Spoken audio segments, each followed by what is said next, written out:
जब तुर्की में बड़ा अर्थक्वेक आया था तब भारत ने बहुत मदद की थी। उसके बावजूद तुर्की क्यों पाकिस्तान की मदद कर रहा है? जैसा कि हमने कल देखा कि तुर्की ने अपने 6 विमान C-130 पाकिस्तान भेजे।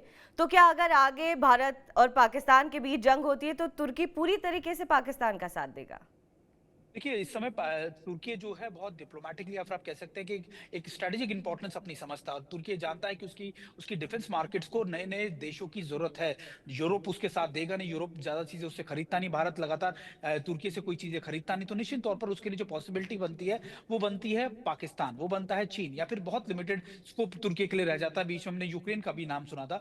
लेकिन अभी तुर्की जो कर रहा है, वो ऐसा नहीं है कुछ नया। तुर्की पिछले कई सालों से, आपको मैं बताऊँ कि 2019 के बाद से ये देखा गया पैटर्न कि पाकिस्तान ने जब अमेरिका ने सैंक्शंस लगाए तो पाकिस्तान ने रुख किया चीन के साथ साथ तुर्की का भी और चीन को नई मार्केट की तलाश थी तो चीन ने लगातार तुर्की ने लगातार ऐसे कई आप कह सकते हैं ड्रोन्स टेक्नोलॉजी हो ड्रोन्स हो रेडार्स हो जो पाकिस्तान को सप्लाई किए थे और पाकिस्तान लगातार उनका इस्तेमाल भी करता है ट्रेनिंग के लिए दूसरे पर्पसेस के लिए। तो तुर्की सिर्फ और सिर्फ अपने लिए मार्केट तलाश रहा है। हालांकि तुर्की ये भी जानता है कि भारत ने बुरे वक्त के अंदर हमेशा तुर्की का साथ दिया है। ये प्रेशर तुर्की की आप कह सकते हैं कि पॉलिटिकल लीडरशिप पे हमेशा रहा है। लेकिन तुर्की अपने आर्थिक इंटरेस्ट को देखकर पाकिस्तान की मदद कर रहा है और ऐसा कई बार हमने देखने को मिला कि पाकिस्तान ने कई ऐसे फॉरवर्ड लोकेशंस के ऊपर तुर्की के ऐसे रडार सिस्टम्स लगाए हैं। आप कह सकते हैं स्मॉल ड्रोन्स का इस्तेमाल कर रहा है जिनका इस्तेमाल वो भारत के खिलाफ कर रहा है, जिसको लेकर भारत ने भी तुर्की को कई बार आगाह भी किया है। तो निश्चित तौर पर ऐसा नहीं है कि तुर्की अभी नहीं करेगा या करता रहेगा, लेकिन तुर्की अपनी जो आप कह सकते हैं खलीफा वाली जो इमेज है या फिर अपने आप को जो एक मजबूत देश के तौर पर प्रेजेंट करने के लिए पाकिस्तान और इन देशों की मदद लगातार करता रहेगा। समझिए, हम देख रहे हैं कि बॉर्डर पर जो है स्मॉल आर्म्स फायरिंग चल रही है पिछले 4-5 दिनों से, जो कुछ सालों से बंद थी। क्या अब सीज फायर हम्म। टूट चुका है और क्या अब हम बड़े आर्टिलरी फायरिंग भी देख सकते हैं? देखिए, निश्चित तौर पर सीज़फायर वायलेशन आप कह सकते हैं कि सीज़फायर बिल्कुल टूट चुका है और अब निश्चित तौर पर भारतीय सेना का एक सीधा जवाब है कि जैसा आप करेंगे वैसा जवाब आपको दिया जाएगा और तुरंत दिया जाएगा। अभी अगर आप देखें कि लगातार हमने देख रहे थे कि पिछले 2 दिनों पहले तक सिर्फ और सिर्फ कुछ एरिया में उरी का एरिया है, दूसरे एरियाज़ के अंदर, लेकिन अब जम्मू के एरियाज़ में भी हमने देखा कि सीज़फायर वायलेशन लगातार किया जा रहा है। तो अब कोशिश ये की जा रही है कि अगर पाकिस्तान की तरफ से ऐसी कार्रवाई जारी रही, तो फिर आर्टिलरी का या फिर आप कह सकते हैं कि हेवी आर्टिलरी का इस्तेमाल भी किया जाएगा और वो इसलिए भी किया जाएगा क्योंकि पाकिस्तान अब भी इस कोशिश में है कि इस फायरिंग की आड़ के अंदर वो इन्फिल्ट्रेशन कराए उन आतंकवादियों को, उन आतंकी संगठनों को जिनसे वो भारत में दहशत फैलाना चाहता है। तो पाकिस्तान आर्मी के हमेशा जो मोटिव रहे हैं इन सीजफायर वॉलेशन के पीछे, वो सीधे तौर पर आतंकियों की घुसपैठ को लेकर रहे हैं और इस समय जी। पाकिस्तान बहुत ज्यादा बौखलाया हुआ, तो अपने डर को या फिर आप कह सकते हैं अपनी दहशत को दिखाने के लिए भी, अपने मजबूती को दिखाने के लिए भी पाकिस्तान इस तरीके की हरकतें कर रहा है। जी, बिल्कुल। जैसा कि हमने देखा कि राजनाथ सिंह जो हैं वो मीटिंग ले रहे हैं आर्मी चीफ, नेवी चीफ और एयरफोर्स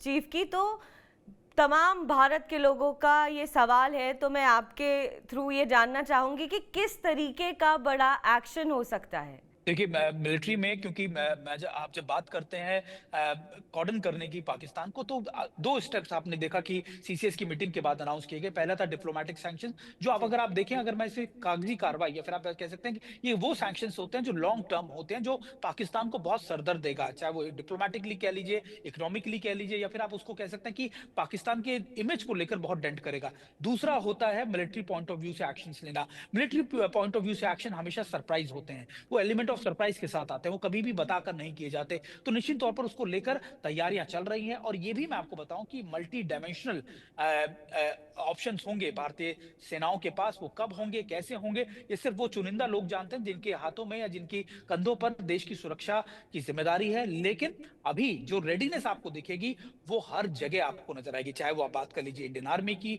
एयरफोर्स की, नेवी की, यहां तक कि हमारी पैरामिलिट्री फोर्सेस की भी, चाहे वो बिल्कुल। बीएसएफ आप कह लीजिए या सीआरपीएफ के आप कह लीजिए, जो इंटरनल जी। सिक्योरिटी का काम भी करती है कश्मीर में। तो सभी इस समय अपने अपने प्रपोजल के साथ, अपनी अपनी क्षमताओं के साथ पूरी तरीके से इन कामों पर लग गई है और माना यही जा रहा है, क्योंकि जो आपने जो पहले भी उदाहरण भारतीय सेना ने स्टेब्लिश की है सेनाओं ने, वो यही होगा कि इस बार का जवाब उनसे भी बड़ा होगा और बहुत कड़ा होगा। जी। समझिए, ऐसा पहली बार हम देख रहे हैं कि पहलगाम आतंकी हमले के बाद अमेरिका जो है वो खुलकर भारत का साथ दे रहा है, चाहे ट्रंप का स्टेटमेंट हो, तुलसी गबर्ड का हो या काश पटेल का हो। अगर जंग छिड़ती है तो अमेरिका भारत को कितना सपोर्ट करेगा? देखिए, वैसे अगर आप देखा जाए कि आज के संदर्भ में अगर आप बात करें, दुनिया जानती है कि दुनिया के किसी देश के अंदर सीधे तौर पर अटैक हो, सीधे तौर पर पाकिस्तान का नाम सामने आता है। और जी। यही सबसे बड़ा कंसर्न है, यही सबसे बड़ी बात है कि पाकिस्तान के नाम को लेकर दुनिया का हर तमाम देश उससे बचना चाहता है। पाकिस्तान इस कोशिश में था कि शायद पाकिस्तान को मदद मिलेगी अमेरिका से, दूसरे देशों से, लेकिन ऐसा हो नहीं रहा है। और ये भारत की जो स्ट्रैटेजिक पार्टनरशिप इस समय भारत के साथ बनी है यूएस की, वो इतनी ज्यादा मजबूत है कि वो पाकिस्तान को डरा रही है। पाकिस्तान जो चीन के साथ जो साजो सामान इस्तेमाल करता है, वो ऐसा नहीं है कि जो बहुत ज्यादा ट्राई एंड टेस्टेड हो वॉर जोन्स के अंदर या कॉन्फ्लिक्ट जोन के अंदर। तो ये पाकिस्तान का मेजर कंसर्न है। लेकिन अभी के हिसाब से जो प्रतिक्रियाएं अमेरिका की तरफ से निश्चित तौर पर आ रही है, वो पाकिस्तान के लिए कंसर्निंग थी। और वो सीधे तौर पर ये दिखाती है कि इस समय भारत के साथ अमेरिका सीधे तौर पर खड़ा है। जी, वही मैं एक और मेरा इस पर सवाल आपसे होगा कि अगर ऐसा होता है हाइपोथेटिकली, तो क्या भारत को P5 देशों की ज़रूरत पड़ेगी या भारत अकेले सक्षम है ये जंग लड़ने के लिए?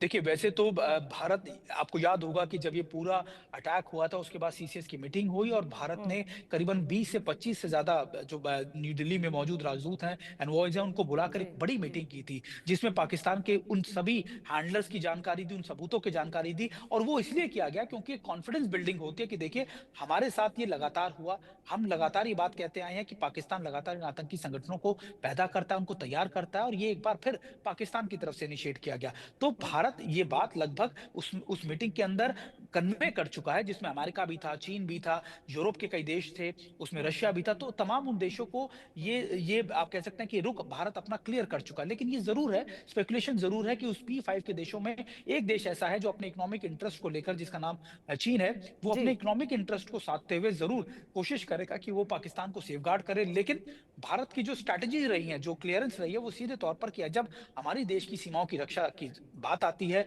या फिर जो उन पर जवाबी कार्रवाई की बात आती है, तो शायद से भारत अपने कॉन्फिडेंस बिल्डिंग का काम जरूर करता है, लेकिन वो स्वतंत्र रहता है ऐसे किसी भी एक्शंस को लेने के लिए। जी। सुमित जी, मेरा आपसे बस एक आखिरी सवाल है कि खबरें ये भी आ रही हैं कि जो आसिम मुनीर हैं, पाकिस्तान के आर्मी चीफ, उन्हें हमले का मास्टरमाइंड कहा जा रहा है हर तरफ से, और उन्होंने जो है अपने परिवार को लंदन भेज दिया है। तो ये ऐसा क्यों डर है वहाँ के आर्मी वालों को? क्या इंडिया कोई इंटरनल ऑपरेशन भी कर सकता है, जैसे हम सुनते आ रहे हैं अननोन गनमैन जैसा कुछ, ऐसा कुछ हो सकता है? देखिए ये सारी चीजें तो हालांकि भारत के साथ लिंक की जाती है। भारत का इसमें कोई इन्वॉल्वमेंट नहीं। भारत ये शुरू से कहता है कि हमारा इन चीजों से, इंटरनल चीजों से पाकिस्तान की कहीं कुछ नहीं लेना। वो वापसी, आप कह सकते हैं कि जो ऑर्गेनाइजेशन है, टेररिस्ट ऑर्गेनाइजेशन आपस में लड़ रहे हैं। लेकिन महत्वपूर्ण इस समय जो आप बात कह रही हैं कि क्या आसिफ मुनीर की बात करें, आसिफ मुनीर लगातार एक सबसे अनपॉपुलर आर्मी चीफ है इस समय पाकिस्तान के अंदर। वो लगातार ये कोशिश करते आए हैं क्योंकि उनका उनका जो कार्यकाल है वो खत्म होने वाला है, एक्सटेंशन की उनको जरूरत है। और उनको ये भी लगता है कि अगर मैं अपने आप को साबित कर पाया तो निश्चित तौर पर मेरा पॉलिटिकल करियर आगे और बढ़ सकता है, क्योंकि इमरान खान उनको उनको बिल्कुल पसंद नहीं करते हैं। तो ये सारे कदम आसिफ मुनीर ने अपने इमेज को, अपने आप को बचाने के लिए किए। और यही बात है कि अगर 6 दिन पहले आसिफ मुनीर ये बात खुलकर कहते हैं, लगातार कश्मीरियों को, कश्मीर की चीजों को लेकर बढ़ चढ़कर बात करते हैं, टू नेशन थ्योरी की बात करते हैं, अपने आप को अलग देश है, अपनी सोच को अलग बताते हैं, और ये लगातार इंडिकेट करते हैं कि वो काम करते हैं, तो ये साबित होता है कि आसिफ मुनीर इसके मास्टरमाइंड है। और जिस तरीके का रिएक्शन पाकिस्तान आर्मी पहले से लगातार देती है, कि आप देखें कि टेररिस्ट अटैक के ठीक पहले से पाकिस्तान आर्मी अपने बेसिस को मजबूत करते आई, तो ये इंडिकेशन था कि आसिफ मुनीर ये बात जानते थे। उन्होंने जानबूझकर तैयारियां पहले से शुरू करी, और वो अभी भी ये जानते हैं कि भारत रिटेलिएट करेगा, लेकिन उसमें वो अपना पॉलिटिकल फायदा, अपनी इमेज को लेकर एक फायदा देख रहे हैं, और इसी वजह से उनको मास्टरमाइंड भी कहा जा रहा है। जी, सुमित जी, आपका बहुत बहुत शुक्रिया हमें इतना समय देने के लिए, और आगे जो तमाम अपडेट्स होंगी उसके लिए हम गुजारिश करेंगे कि आप एक बार फिर से डिजिटल के साथ जुड़े। धन्यवाद। बहुत बहुत शुक्रिया दिव्या।